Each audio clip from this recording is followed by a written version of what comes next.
काली जय जय गोरख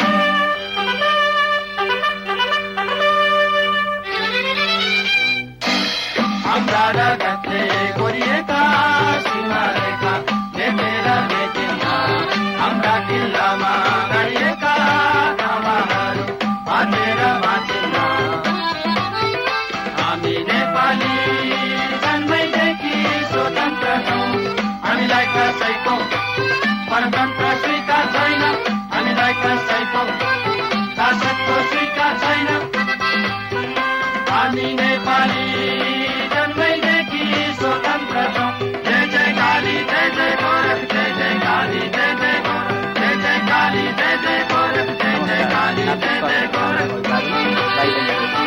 आज हामी कक्षा 10 को विज्ञान विषय अन्तर्गत प्रेसर च्याप्टरको सम्बन्धमा केही छलफलहरू गर्नेछौँ र गत कक्षाबाट हामीले प्रेसर च्याप्टरको सुरुवात गरेका थियौँ र आजको कक्षामा पनि प्रेसर च्याप्टरकै एउटा इम्पोर्टेन्ट डिस्कसन पास्कल्स ललाई अझ गहिरोपूर्वक छलफल गर्ने प्रयासमा म उपस्थित भइसकेको छु तिमीहरूको विज्ञान शिक्षक आत्मा तिवारी र गत कक्षामा हामीले पास्कल्स लको स्टेटमेन्टको बारेमा केही चर्चा गरेका थियौँ र पास्कल्स लको स्टेटमेन्टमा हामीले के कुरा बुझेका थियौँ भने हामीले कुनै एक्सटर्नल प्रेसर इन्क्लोज्ड लिक्विडमा लगायौँ भने त्यो एक्सटर्नल प्रेसर सबैतिर इक्वल्ली ट्रान्समिट हुन्छ भनेर बुझेका थियौँ अर्थात् if we apply some external pressure upon a container containing incompressible liquid, then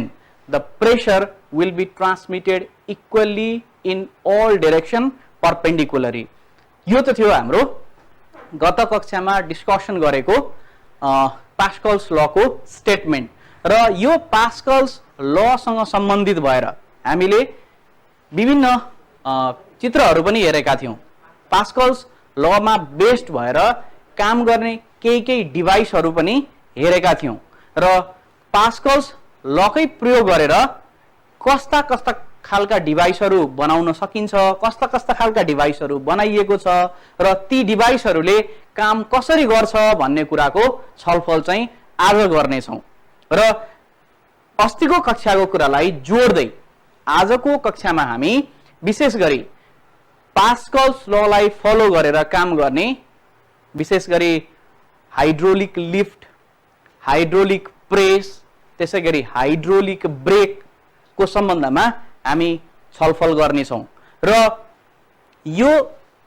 छलफल गर्दै जाँदा यससँग सम्बन्धित रहेर आइपर्ने केही म्याथमेटिकल प्रब्लमहरूको पनि केही सोलुसनहरूको डिस्कसन हामी आज गर्दैछौँ र भाइ बहिनीहरू एकचोटि स्क्रिनमा हेरौँ त हामीले गत कक्षामा पनि यो चित्र हेरिसकेका छौँ र यो चित्रमा हामी देख्न सक्छौँ कि पास्कल्स ललाई फुलफिल गर्दै केही डिभाइसहरूले काम गरिरहेका छन् जस्तो कि पहिलो चित्रमा स्क्विज गरेको बल दोस्रो चित्रमा हाइड्रोलिक लिफ्ट त्यसै गरी तेस्रो र चौथो चित्रमा हामी हाइड्रोलिक ब्रेक देख्छौँ आज हामी विशेष गरी यो हाइड्रोलिक मेसिन जसमा हामी विशेष गरी इनकम्प्रेसिबल लिक्विडहरू राखेर त्यो इनकम्प्रेसिबल लिक्विडको प्रपर्टीलाई युज गर्दै फोर्सलाई कसरी मल्टिप्लाई गर्न सक्छौं अर्थात् भनौं हाइड्रोलिक लिफ्टमा थोरै मासले पनि अर्थात् थोरै वेटले पनि अर्थात् थोरै फोर्सले पनि धेरै फोर्स धेरै मासलाई कसरी लिफ्ट गर्न सक्दो रहेछ त भन्ने कुराको बारेमा हामी छलफल गर्नेछौं र hydraulic brake hydraulic press hydraulic सिस्टममा जहिले पनि लिक्विडको एउटा स्पेशल प्रपर्टीलाई युज गरिन्छ त्यो incompressible nature incompressible property of liquid र अर्को इम्पोर्टेन्ट कुरा लिक्विडले इनकम्प्रेसिबल लिक्विडले जति एक्सटर्नल प्रेसरहरू रिसिभ गरेको हुन्छ त्यो प्रेसर इक्वली अल डाइरेक्सनमा डिस्ट्रिब्युट गर्छ जस्तो कि हामी डायग्राममा हेर्न सक्छौं स्क्रिनमा भाइ बहिनीहरूले देखिरहेका छौ कि एउटा हाइड्रोलिक सिस्टमको एक साइडमा एकजना मान्छे उभिएको छ र त्यो मान्छेको वेटको कारणले कार लिफ्ट भइराखेको छ most of the time what we can see in the garage similarly in car wash a small amount of mass will be just kept one side and that mass would be sufficient to lift whole the car that has been seen so यस्तै खालको प्रविधि प्रयोग गरिन्छ र lift गरिन्छ। यति मात्रै हैन, यदि हामीलाई ठुलठुला मेटल ब्लकहरूलाई पातलो बनाएर चेप्टो बनाउनु पर्ने छ भने पनि हामी हाइड्रोलिक प्रेसको मद्दत लिने गर्दछौं र हाइड्रोलिक प्रेसले पनि यही हाइड्रोलिक मेसिन जुन प्रिन्सिपलमा बेस्ड भएको छ अर्थात् भनौं पास्कल्स लमा बेस्ड भएको छ त्यसैमा काम गर्छ। र यो सिस्टममा पनि एकचोटि हेरौं त, मान्छेको सर्टेन मास छ, त्यो मासले सर्टेन फोर्स क्रिएट गर्छ डाउनवर्ड डिरेक्सनमा र हेरौं त यो मान्छेको वेट अर्थात् भनौं a kind of force is acting over an area of A1 which is relatively smaller, and you can just see there the car is just adjusted in the large cross sectional area, okay, and in this large cross sectional area the car is being lifted. अब हामी यसबाट के बुझ्न सक्छौं भने यो hydraulic सिस्टममा अगाडिपट्टि राखेको थोरै फोर्सले पनि पछाडिपट्टिको ठूलो मास ठूलो वेट भएको कार लिफ्ट हुँदैछ। यदि यो सिस्टमले फोर्सको भ्यालु म्याग्निफाई नगर्ने भए, फोर्सको भ्यालु मल्टिप्लाई नगर्ने भए यो कार लिफ्ट गर्न सम्भव हुने थिएन। पक्कै पनि यो हाइड्रोलिक सिस्टममा सुरुमा लेफ्ट साइडतिरबाट लगाएको फोर्स चाहिँ सिस्टमले मेसिनले म्याग्निफाई गर्दिन्छ, मल्टिप्लाई गर्दिन्छ र आउटपुटमा दिन्छ र त्यो आउटपुट बराबरको फोर्स अर्थात् वेट अर्थात् मास हामी लिफ्ट गर्न सक्छौं। र यो बुझ्नको लागि म भाइ बहिनीहरूलाई एकपटक व्हाइट बोर्ड तर्फ ध्यान दिन आग्रह गर्छु र यही डिस्कसनलाई म म्याथमेटिकली बुझाउन कोसिस गर्नेछु। हेरौं त, यो हाम्रो हाइड्रोलिक सिस्टम छ र हाइड्रोलिक सिस्टमको लेफ्ट साइडमा एउटा सानो पिस्टन जोडिएको छ जसको क्रस सेक्सनल एरिया छ A1 र यसबाट सर्टेन फोर्स F1 अप्लाई गरिएको छ। अर्थात् भनौं हामीले कहिलेकाहीँ सर्टेन मास राख्यौं भने पनि त्यो मासलाई ग्राभिटीले तानेको हुन्छ र त्यो ग्राभिटीले तानेपछि त्यो अब्जेक्टको वेट हुन्छ। That weight also can be acting as the applied force, and you can see here towards the another side. For my simplicity I took it in right side, and here is some platform. Over that platform the car is just placed, okay. यो यसरी यो कारलाई राखिएको छ यहाँ र यो lift हुन सम्भव छ। खास काम कसरी गर्छ होला त, यसमा पास्कल्स ल कसरी प्रयोग भएको छ भन्ने कुरा हामी बुझ्न खोज्दै छौं। यहाँ हेरौं त, पास्कल्स लको स्टेटमेन्टलाई हामीले अलिकति थोरै बुझ्न कोसिस गर्यौं भने हामी यहाँ पास्कल्स लले गर्ने कामको कुरा पनि प्रष्टसँग बुझ्न सक्छौं। पास्कल्स लले के भन्छ भने यदि हामीले कुनै एक्सटर्नल प्रेशर हाइड्रोलिक सिस्टममा अर लिक्विडमा यो इन्क्लोज लिक्विडमा अप्लाई गर्यौं भने त्यो प्रेशर सबैतिर इक्वली ट्रान्समिट हुन्छ भनेको छ। Exactly in the same way, if we are applying certain force over this certain area, then certain pressure is going to be exerted over this liquid present here, right? And whatever the pressure that we have been applying from outside, this is external pressure.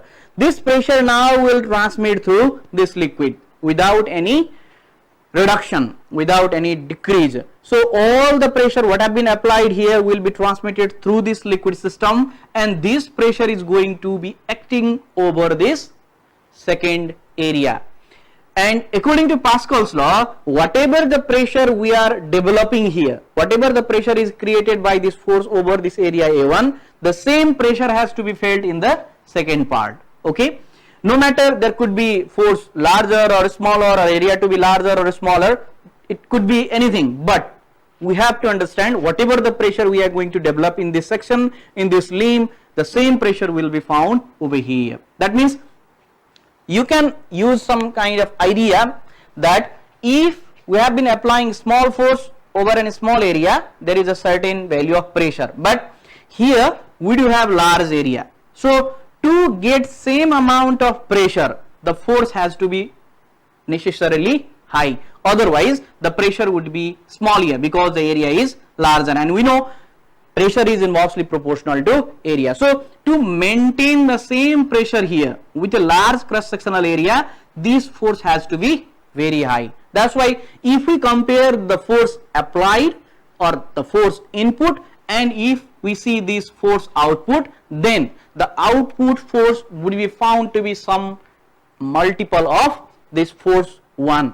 F2 always be larger than F1.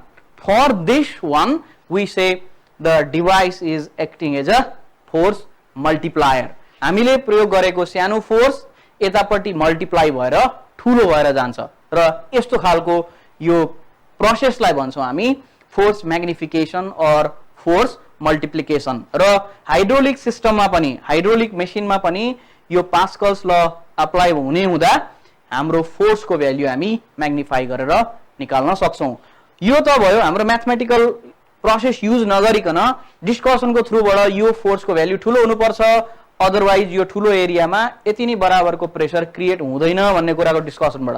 तर हामी यसलाई mathematically पनि बुझ्ने कोशिश गर्छौं र यसको लागि simply I will simply consider a hydraulic system provided with two limb. Let us say left limb is provided with area A1 and right limb is provided with area A2, and we have been applying force F1 from this left limb and we are trying to get the resultant or output force from the limb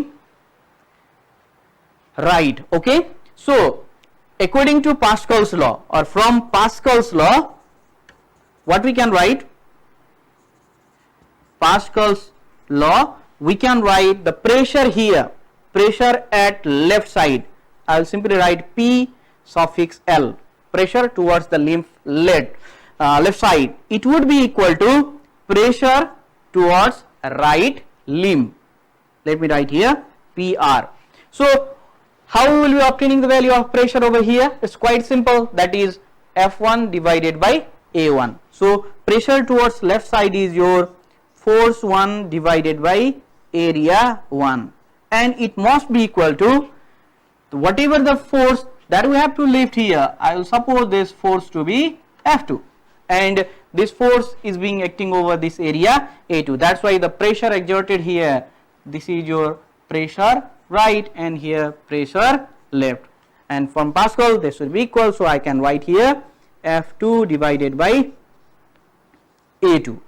Okay, this is the mathematical treatment that we can obtain by just utilizing the definition of pressure. Okay, so यही स्टेपलाई हामी अलिकति अगाडि बढेर force F2 को value ठुलो हुन्छ भन्ने कुरा फिगर आउट गर्न सक्छौं, जस्टिफाई गर्न सक्छौं, भेरिफाई गर्न सक्छौं। यसलाई अलिकति सिम्प्लिफाई गरौँ त F1 equals to F1.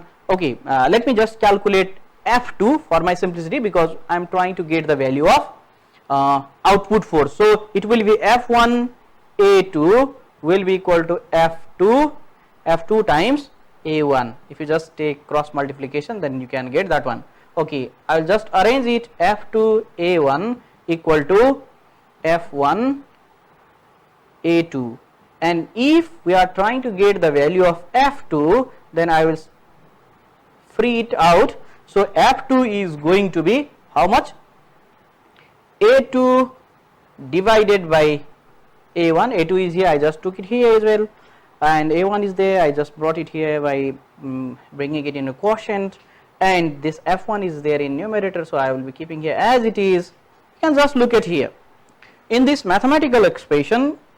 You know, well, this A2 is larger and this A1 is smaller.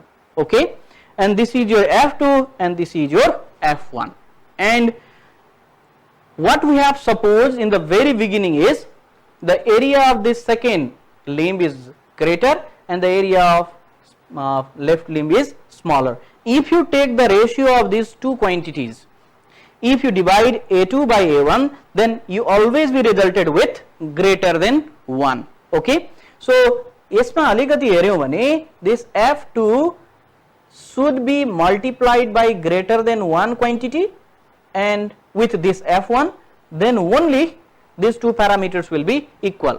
Okay, यसलाई अलिकति म थोरै डिस्कसन गर्न चाहन्छु।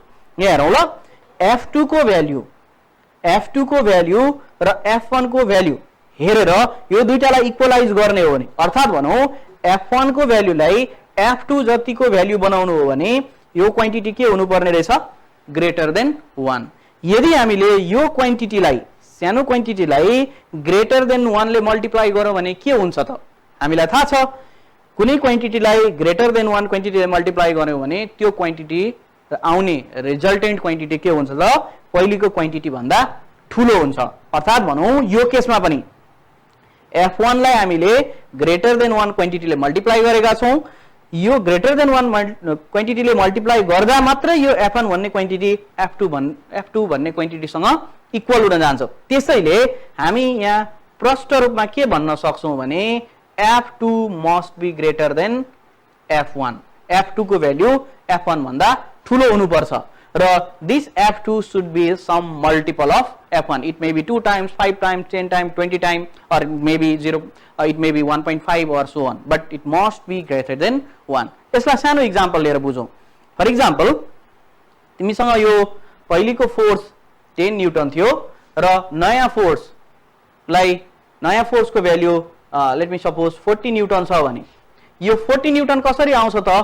40 would be equal to, if I keep here something to multiply and here 10, then I should keep here 4. This is greater than 1. If I am multiplying this 10 with greater than 1 quantity, then I am getting the larger quantity. That means exactly you can look at here.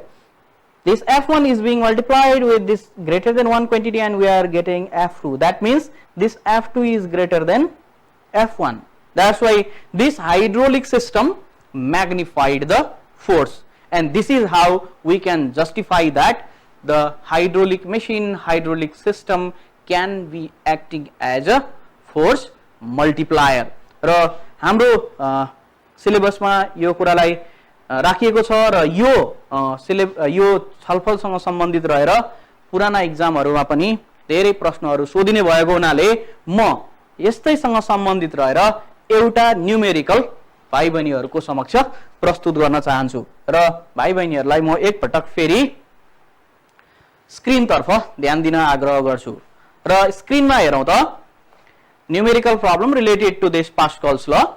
You can just look at there is a hydraulic system in which we have been applying 200 Newton from a small piston whose area is 15 centimeters square, which is a kind of input force, input pressure, and we are trying to obtain the output pressure or output force, as the pressure is going to be same according to Pascal's law. And here interestingly the mass is asked to calculate.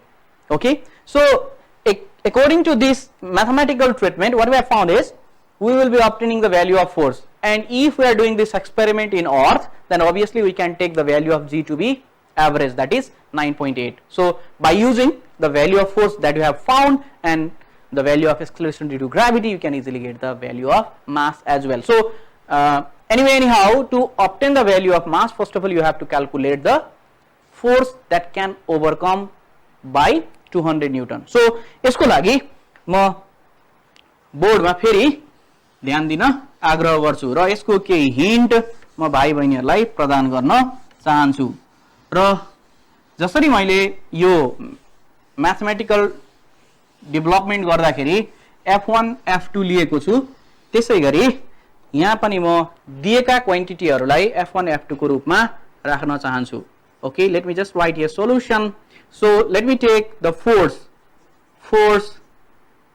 F1, which is at left side, is your 200 Newton.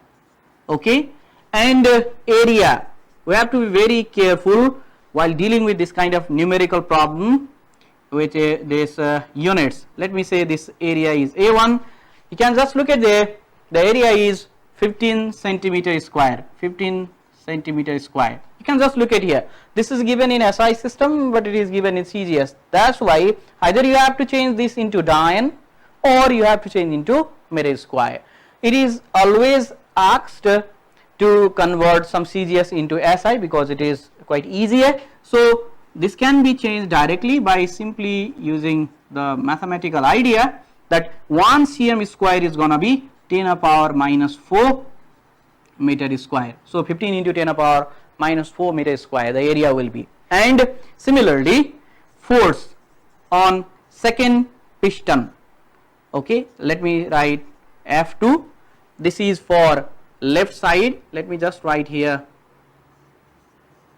left piston, and this is for right piston. Okay, for your convenience, let me just write down for a right piston, force F2 equals to what?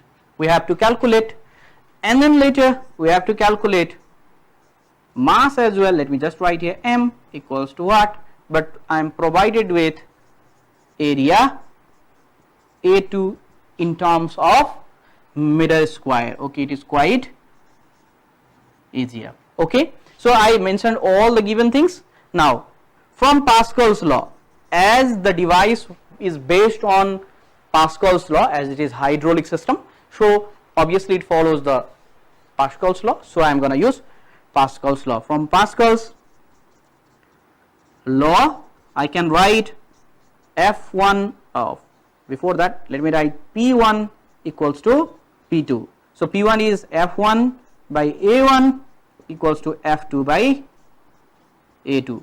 If you simplify it a bit, then you are going to get F2 equals to, your F2 is going to be A2 by A1 times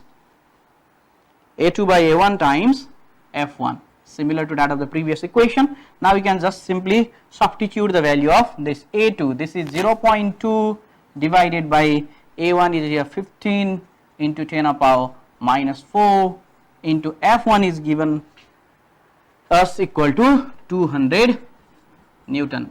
Okay, if you just calculate it, this is in denominator 10 to the power minus 4, it goes to numerator as a power 10 to the 4. Okay, so if it would be plus 10 to the power 4, then so 10,000 into 2 into 200, it's obviously greater than 200. So whatever the value you are going to get is greater than 200 Newton. This also justifies that the force that we are going to lift is going to be greater than that of the force that we have applied. Okay, so यसरी हामी यसको यस्तो खालको mathematical क्याल्कुलेसनलाई हामी simplify गर्न सक्छौं। र यहाँनेरि अझै मैले भाइ बहिनीहरुलाई आग्रह गर्न चाहे, हामीले फोर्स निकालिसकेका छौं, फोर्सको भ्यालु हामी यसरी निकाल्न सक्छौं। मैले भाइ बहिनीहरुलाई यो हिन्ट प्रदान गरे, फोर्स F2 को भ्यालु निक्लिन्छ। त्यसैगरी therefore mass to be lifted M equals to force 2 divided by acceleration due to gravity. For your simplicity, you can just take this 10 or 9.8. So it would be some kg. I hope you understood this one and you will be completing this one as your homework. Okay. So यो simplify गरिसकेपछि यस्तै खालको प्रक्रिया अपनाएर हामी अर्को numerical problem पनि गर्न सक्छौं। र भाइ बहिनीलाई फेरि मैले आग्रह गरे एक पटक स्क्रिनमा हेर्नको लागि, र स्क्रिनमा तिमीहरु देख्न सक्छौ कि यो एउटा पास्कल डिभाइस छ। यो पास्कल डिभाइसमा एकतिरबाट फोर्स अप्लाई गरिएको छ, प्रेसर अप्लाई गरिएको छ भने डिफरेन्ट रिजनबाट डिफरेन्ट फिजिकल क्वान्टिटीहरु पत्ता लगाउनको लागि भनिएको छ। सबभन्दा सजिलो हेरौं त ए सेक्सनबाट हामीलाई फोर्स र एरिया प्रोवाइडेड छ। That means from there you can easily get whatever the force that is going to be input there. So that pressure you can easily figure out at A piston. But you are being simply asked the pressure at D piston. From Pascal's law it is quite simple. Whatever the pressure that you are going to get in piston A, that would be equal to the pressure in piston D. So यसलाई simplify गर्ने हो भने स्क्रिनमा देखिरहेको प्रश्नलाई हामीले simplify गर्ने हो भने म यहाँ पनि भाइ बहिनीहरुको लागि हिन्ट मात्रै प्रदान गर्न गइरहेको छु र यो हिन्टको सहायताबाट भाइ बहिनीहरुले सम्पूर्ण क्याल्कुलेसन गर्न सक्ने छौ। सो हिन्टको लागि हामी के गर्न सक्छौं त, according to Pascal's law PA would be equal to PB equal to PC equal to PD. हामीलाई थाहा छ सबैतिर प्रेसर इक्वली ट्रान्समिट हुन्छ। त्यसो भए यो PA को भ्यालु हामी F1 by A1 गरेर निकाल्न सक्छौं, PB को भ्यालु F2 by A2 गरेर निकाल्न सक्छौं, और भाइ बहिनीहरुले सजिलोको लागि FA AA FB AB यसरी पनि लेख्न सक्छौ। त्यसै गरी F3 A3 र F4 A4 हुन्छ। हामीलाई क्वेशनमा यहाँ प्रेसरको भ्यालु निकाल्नु पर्ने भएको हुनाले हामीले यति नगरिकन डाइरेक्ट PD मात्रै पनि निकाल्न सक्छौं। अब यो दुईटालाई इक्वेट गरेर हेरौं त। यो दुईटालाई इक्वेट गरेर हेरौं, यहाँबाट हामी डाइरेक्ट यहाँ जति प्रेसर आउँछ त्यति प्रेसर यहाँ हुन्छ भन्न सक्छौं। त्यसैगरी हामीले यो दुईटालाई इक्वेट गरेर हेर्यौं भने के हुन्छ होला त F1/A1 इक्वल टु, अब हेरौं F2 भनेको B सेक्सनको लागि हो। B सेक्सनमा हेरौं त फोर्स दिएको छ 5 न्यूटन। 5 न्यूटन डिवाइडेड बाइ हामीलाई के सोधेको छ एरिया। अब मानौ यो A2 नै हो र F1 को भ्यालु हामीलाई दिएको छ 20 Newton. We can simply replace this F1/20 Newton and A1/2 cm square. This has to be calculated in terms of meter square 2 into 10 power minus 4. From here you can easily get the value of A2. Area निकाल्न सकिने भयो। त्यसैगरी तेस्रोमा हेरौं त, तेस्रो सेक्सनमा area दिएको छ तर फोर्सको भ्यालु यहाँ क्याल्कुलेट गर्नुपर्ने हो। प्राविधिक त्रुटि भए अनुसार त्यहाँनेरि केही गल्ती भएको छ। यसमा पनि हामी यो युज गर्न सक्छौं। फर्स्ट र थर्ड युज गर्यौं भने, फर्स्ट र थर्ड युज गर्न सक्यौं भने हामी के लेख्न सक्छौं त F1/A1 equal to F3/A3. But in this problem we are provided with area. Okay, so F1 is already given. F1 you can look at there 20 divided by 2 into 10 power minus 4. Okay, equals to, we have to calculate force. F3 equals to what? Divided by area given there equal to 10 into 10 power minus 4. If you simplify this equation, then you are going to get some Newton as a result. Okay, so यसरी हामी force को value, area को value, pressure को value calculate गर्न सक्छौं। र भाइ बहिनीहरुलाई मैले फेरि जानकारी गराएँ कि यी प्रश्नहरु पहिलेका एक्जामहरुमा, स्ट्यान्डर्डाइज एक्जामहरुमा सोधिराखिएको हुनाले भाइ बहिनीहरुले घरमा पुनः दोहोर्याएर प्र्याक्टिस गर्नेछौ। र हामी थोरै हाइड्रोलिक ब्रेकको सिस्टममा पनि पास्कल्स ल कसरी उपभोग भएको हुन्छ भन्ने कुराको छलफल गर्न गइरहेका छौं। र हेरौं त एकपटक स्क्रिनमा working of hydraulic brake. You can just look at there is a foot pedal. When you apply certain force from the foot pedal, the force will be passing through the piston, and you can just look at there P1. The pressure will be created there in the special fluid tank. Certain pressure will be created. That pressure is your external pressure. Now this external pressure will pass through the tube. Okay, and this pressure will be felt over there the another tank. Okay, wheel cylinder, you have seen there wheel cylinder. So whatever the pressure you are applying from piston first, that is foot pedal, the same pressure is going to be felt at wheel cylinder. अब हेरौं त हामीले P1 को ठाउँबाट pressure apply गरेका छौं र त्यो P2 को ठाउँमा प्रेसर आइपुगेको छ। पास्कल ल को अनुसार P1 र P2 को भ्यालु के छ बराबर छ। अब हेरौं, जब हामी फुट पेडललाई दबाउँछौं, दबाउने बित्तिकै त्यो लिक्विड प्रेसर कहाँसम्म आइपुग्छ व्हील सम्म, र व्हीलमा भएको सिलिन्डरले के गर्छ पिस्टनलाई, you can just look at there brake shoe is there, similarly piston, circular piston is there. When the pressure is applied from the foot pedal, the pressure will be exerted there at P2 and the circular piston likely to go outside.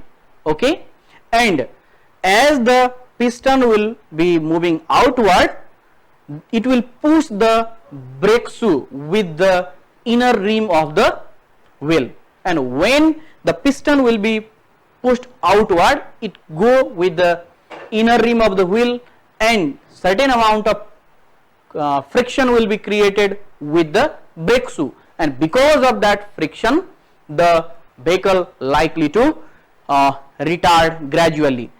Piston लाई बाहिर धकेलेपछि फेरि piston भित्र आउनु पर्छ, otherwise it will be locked. So त्यो कुरा बनाउनको लागि, त्यो कुरा मेन्टेन गर्नको लागि भित्र एउटा रिल्याक्स्ड स्प्रिङ युज गरिन्छ र त्यो रिल्याक्स स्प्रिङले फेरि पिस्टनलाई पहिलेकै अवस्थामा ल्याइदिन्छ र हामी फेरि सञ्चालन गर्न सक्छौं।